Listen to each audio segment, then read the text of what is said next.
going to talk about the 5 biggest mistakes that plant-based beginners almost always make and how to avoid them. Transitioning to a plant-based diet is absolutely exciting, but it can feel overwhelming.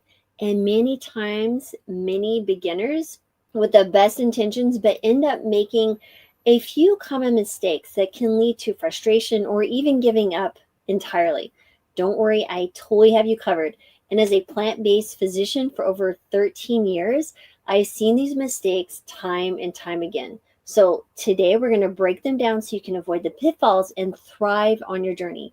By the way, if you're new to the channel, welcome. My name is Dr. Lori Marvis. I'm a board-certified family and lifestyle medicine physician who's been doing plant-based medicine or focusing on plant-based nutrition for, like I mentioned before, 13 plus years. Please feel free to subscribe to this video, which we're going to jump right into. Number one is going all in overnight. Now, one of the biggest mistakes beginners make is jumping in head first without a plan. You clear out your fridge, you stock up on your tofu and kale, and by day 3, you're starving and overwhelmed and wondering why you even thought this was a good idea. Now, how to avoid it? Take it slow, right? So transitioning gradually can make really all the difference. So start by swapping out one meal a day for a plant-based option. For example, replace your regular breakfast with oatmeal topped with fruits and nuts. Once you're comfortable with that, you can add in a plant-based lunch and so on. This approach really allows your taste buds and habits to adjust and making that process way more sustainable. Quick tip, progress, not perfection, right, is the goal. So every small step adds up. And 1 week typically is enough time to kind of get the breakfast down. Then you do lunch, then you do breakfast, lunch, and then breakfast, lunch, and dinner. So when we first went in, all in, we did literally overnight. And then I was up till 1 a.m. in the morning trying to figure out how to feed my family. So don't spend up wakeless nights like I did. Just take your time, transition slowly, and know that by the end of 3 weeks, you're fully on board. Plus, you're going to be adding a lot more fiber, so your gut will have some time to adjust as well to all this additional fiber that you may or may not be used to consuming. Mistake number 2 is eating too much ultra-processed vegan food, right? So it's easy to assume that anything labeled vegan or even plant-based is automatically healthy. Frozen plant-based nuggets, dairy-free cheeses, and vegan ice cream may be convenient, but they're often loaded with salt, oil, and additives. And again, while these can be fun once in a while treats, relying on them too much can absolutely feel sluggish and definitely will not be improving your health. So how do you avoid it? You really want to focus on whole, minimally processed foods. Think lentils, beans, whole grains, fruits, and veggies, nuts and seeds in smaller amounts. And if it looks like it came from a plant and hasn't been tampered with, you're probably looking at a winner. So pro tip, save ultra-processed foods for special occasions. A veggie burger at a summer barbecue, sure. But the day-to-day meals, stick with your wholesome ingredients. Mistake number 3 is skipping key nutrients, okay? Another common trap is neglecting key nutrients. And while a plant-based diet can meet all of your nutritional needs, there are some nutrients that just need a little extra attention. So like vitamin B12, for example, omega-3s and iron. So skipping these can really make you feel fatigued and can cause some long-term health issues if you're not paying attention. So how do you avoid it? So B12, that is the one supplement that is non-negotiable with me and my patients. You need to take a supplement, typically 500 to 1,000 micrograms daily, and get your blood work checked. You might want to check your serum B12 along with a homocysteine and something called methylmalonic acid. And so homocysteine requires B12 and a few other B vitamins to be fully metabolized, as does methylmalonic acid. And what you may find is if those are elevated, you may need to up your B12 a little bit. When you're looking at your B12, you want to make sure that your B12 is above 500. Now, I've seen a few cases. People have asked me at different conferences, I was like, I never take B12. I've been plant-based for a while, and my B12 is super duper high. This is a warning sign something else is going on. So you might want to talk to your doctor about doing some additional tests just to make sure there's not something more sinister going on in your blood. So I just want to hand that out to you. But again, paying attention to your B12 is really, really crucial. Omega-3s, make sure you're adding in those ground flax seeds, chia seeds, walnuts to your meals. Sometimes when I have patients, they've gone all in the sense of eating a super low fat diet, that's not necessarily healthy. We need some healthy fats. That's why I say try to get, a quarter cup of those nuts and seeds daily. Absolutely will help lower cholesterol, and they will help you again. They're low glycemic. And even people who are trying to lose weight, you still need those good healthy fats. It's absolutely necessary.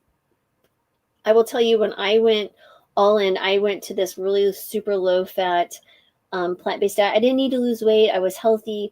But what I found is that I just wasn't feeling well. I was kind of depressed, actually. So I started adding in more nuts and seeds and healthy fats like avocados, and I felt back to myself. So I want to highlight that for you. Plus, omega-3s are really important for your heart health.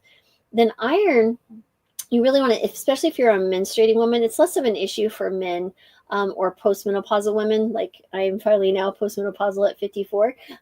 What you will want to see is iron-rich foods. Think lentils, spinach, tofu, and then pair them with some vitamin C, orange, strawberries, bell peppers to really just kind of enhance your absorption. It helps a little bit, but again, if you're just at least eating those iron-rich foods, and be mindful what you're drinking them with. So you might want to, if you drink tea like I do on a regular basis, I would not pair your meals that have high iron with the tea because it can decrease your absorption. So just some ideas there. So there's some ideas here is sprinkle ground flaxseed on your oatmeal. You can enjoy it with some slices of oranges, and that's a great way to get those omegas and boost your iron absorption at the same time. Mistake number 4 is overcomplicating meal prep. I promise this happens all the time. People get so overwhelmed. They're like, oh, I need to be, perfect at these recipes and I need to be a gourmet chef. That's absolutely not true. So again, you don't have to be posting Instagram worthy meals every night, complete with 15 ingredients and intricate plating. The thought of it makes me want to just run out and say, never eat a plant again. So how do you avoid it? Keep it simple, my friend. Simple, simple, simple. A balanced plant-based meal can be as simple as adding a grain, a veggie, and some type of plant protein, which is probably going to be like a bean or legume. So brown rice, roasted broccoli, baked tofu, quinoa, sauteed spinach, chickpeas. Drizzle with your favorite sauce, squeeze of lemon, and you're good to go. Like it literally can be that simple. Here's a fun tip. Batch cook staples like grains and roasted veggies at the start of your week to really save time. And this is the most important mistake that people make, is forgetting your why. When the excitement of starting something new wears off, it's easy to lose motivation. Without a clear why, it's tempting to throw in the towel and at the first sign of difficulty. Well, how do you avoid this? So write down your reason why you're going plant-based and keep it somewhere visible, like on your refrigerator or your phone's lock screen. Whether it's, improving your health, helping the environment, reducing animal suffering, your why is the anchor on your tough days. So that when you feel overwhelmed by peer pressure, they're giving you a hard time, you're like, no, this is my why and I'm sticking to it. So every step you move towards a plant-based lifestyle is a little bit closer to better health and a better world. Every time we eat plants in place of animal products, it's a win-win-win across everywhere. So remember, it's not about being perfect. It's just making progress and keep marching towards that progress. Just keep going. Don't give up.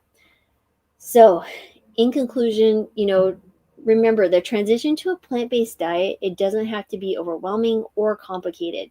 So by avoiding, again, those 5 most common mistakes that I see all the time, going in too quickly, relying on processed foods, ultra processed foods, skipping key and nutrients like your B12, overcomplicating your meals. No one's judging you. It's just a kitchen. Don't be afraid to go in there and just make it simple. And then forgetting your why, right? It's really, if you're following those and understand those are the top 5 mistakes, you're really going to set yourself up for success. So remember, small, consistent changes lead to huge results over time. And be kind to yourself, enjoy the journey, and focus on creating habits that really support your health and happiness. That is so, so important.